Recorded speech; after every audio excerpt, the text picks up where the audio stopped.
The Biden administration says it will appeal a Texas-based federal judge's ruling, halting access to an abortion pill while legal challenges proceed, and will press for continued access to the drug.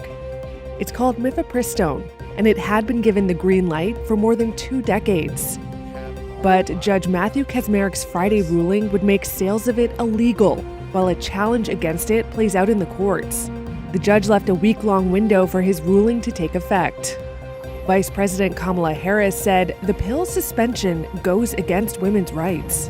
There is no question that the president and I are going to stand with the women of America and do everything we can to ensure that women have the ability to make decisions about their health care, their reproductive health care. Mifepristone is part of a 2-drug regimen used for medication abortions in the first 10 weeks of pregnancy. The drugs account for more than half of all abortions in the country. Anti-abortion groups sued the FDA last year, arguing the agency used an improper process 2 decades ago to approve the drug. I would like to thank the people who got me to this point. First and foremost, President Trump. Kaczmarek, a conservative former Christian activist, hasn't ruled on the challenge itself, but has already found the lawsuit is likely to succeed. Adding to the volatile legal landscape around abortion, a federal judge in Washington state on Friday issued a seemingly conflicting injunction that prevented federal regulators from altering access to the same abortion drug. Legal experts say a conflict between the 2 rulings will have to be hashed out by higher courts.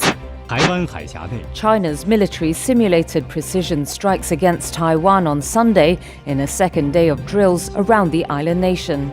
That's according to its state broadcaster CCTV, which said the military was maintaining, quote, an offensive posture around the island.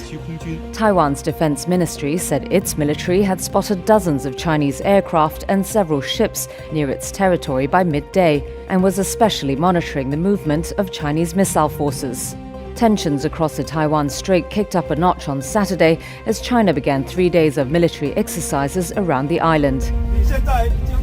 One fraught exchange appeared to be captured in a video released by Taiwan's Coast Guard late in the day, showing an officer warning a Chinese warship to leave or face eviction measures. Taiwan's defense forces also reported spotting dozens of Chinese aircraft crossing the sensitive median line of the Taiwan Strait. The drills started a day after Taiwan President Tsai Ing-wen returned from a brief visit to the United States, where she met U.S. House Speaker Kevin McCarthy despite Beijing's warnings against it.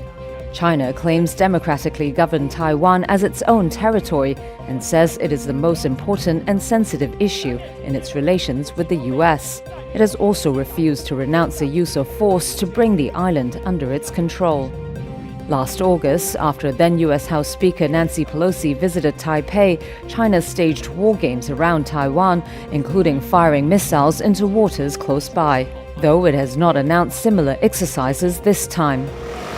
And life in Taiwan has continued as normal, with no sign of panic or disruption from the Chinese drills, which had been widely expected following Tsai's U.S. visit. The de facto U.S. Embassy in Taiwan said on Sunday Washington was monitoring China's moves around Taiwan closely and was, quote, comfortable and confident it has sufficient resources and capabilities regionally to ensure peace and stability. A familiar embrace as children were reunited with their families after crossing the border from Belarus into Ukraine.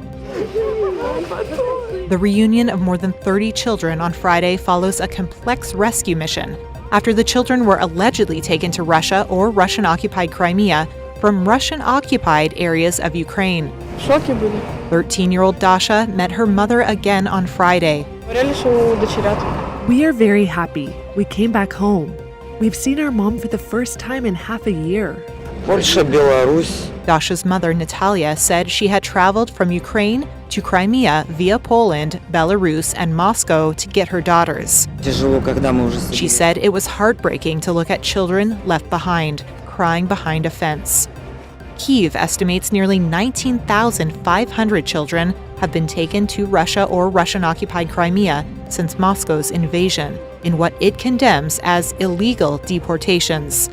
But Moscow, which controls areas of Ukraine's east and south, denies abducting children and says they have been transported away for their own safety. The humanitarian group Save Ukraine, which worked to bring the children back home, said no one in Russia was trying to help reunite the children with their parents.